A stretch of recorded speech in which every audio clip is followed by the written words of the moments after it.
Hello everyone and welcome to another Top 5 Records video and another one in which I'm taking a closer look at the full discography of the Beatles.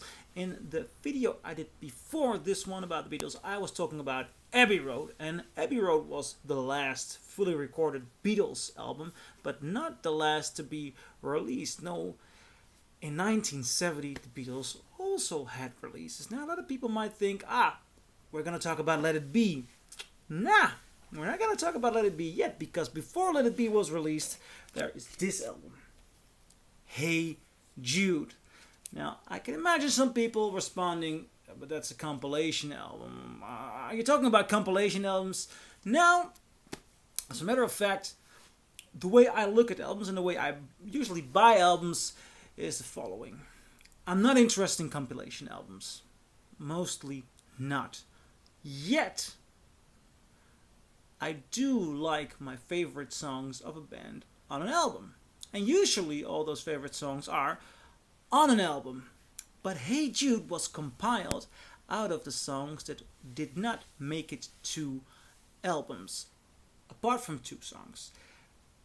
Back in the days, in 1970, during the post-production of Let It Be, it took too long for Alan Klein and some of the people from the record company for Let It Be to come out. Also, they had a contract in which they were entitled to one compilation album.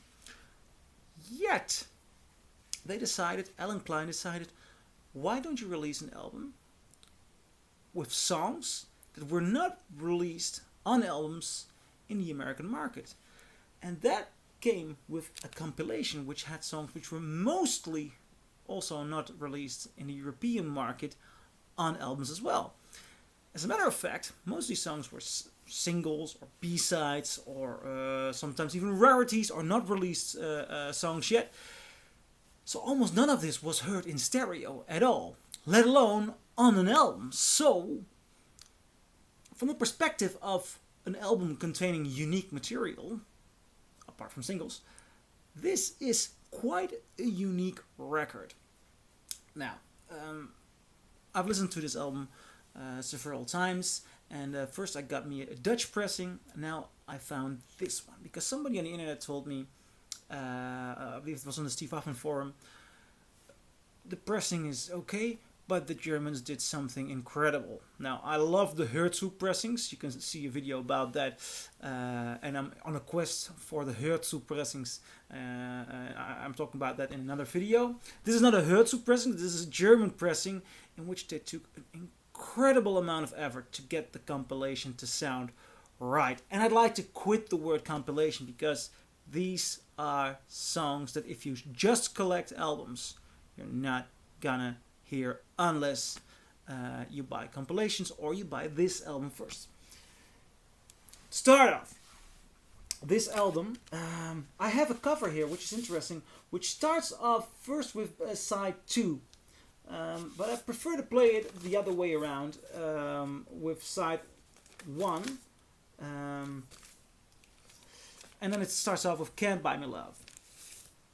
I'm going to put this down. Can't Buy Me Love, which is obviously from the Hard Day Night album, which is not so unique to have.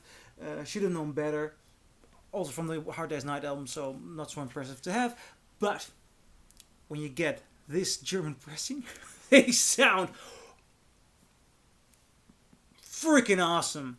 It is such a beautiful wide soundstage. It has such a clear sound. This is really an audiophile production. They did some incredible job on this pressing. Now, then you get Paperback Writer. Awesome to have on an album. Great song. Then we go to Rain. I'm so happy Rain is on here. It is such a gorgeous song. It's so sad they left that off Revolver. And I'm so happy they put it on here. Then we go to Lady Madonna and Revolution. And all of these songs are beyond usual compilation stuff. These are great Beatles songs to hear on a great pressing. Now, the coherence of this album is obviously gone. And that's what I love about most Beatles albums, the coherence. But these are songs that cannot miss from your collection. And as a matter of fact, the fact that listening to albums one after another, I've really been missing out on these songs during the chronological order, or when I'm listening with friends. So I'm actually very happy with this release and this particular pressing. Let me go to Hey Jude. Hey Jude. Hey Jude. Awesome song, but not on any of the albums. I think it's incredible. Then Old Brown Shoe. Let's be frank. Old Brown Shoe is shit. It's a horrible piece of shit from the Let It Be sessions, and that should have been excluded on this album, on anything. It's come on, George Harrison. He does so much better. Then the third song on the second side is "Don't Let Me Down," which was later included on Let It Be. It was included on the unofficial, now official Get Back session, and there's a very good version on Let It Be Naked. But before this, it was just a single. Great song, great sound. One of the most beautiful, melodic, and powerful Beatles songs, in my opinion. Not on any album, so it qualifies for me sort of like an album. And ending it off with The Ballad of John and Yoko, which I think is a very, very good song. I think that this is an essential Beatles album. Seriously. This should be considered for every Beatles collection. Easy to overlook because it's not a studio album done in one session.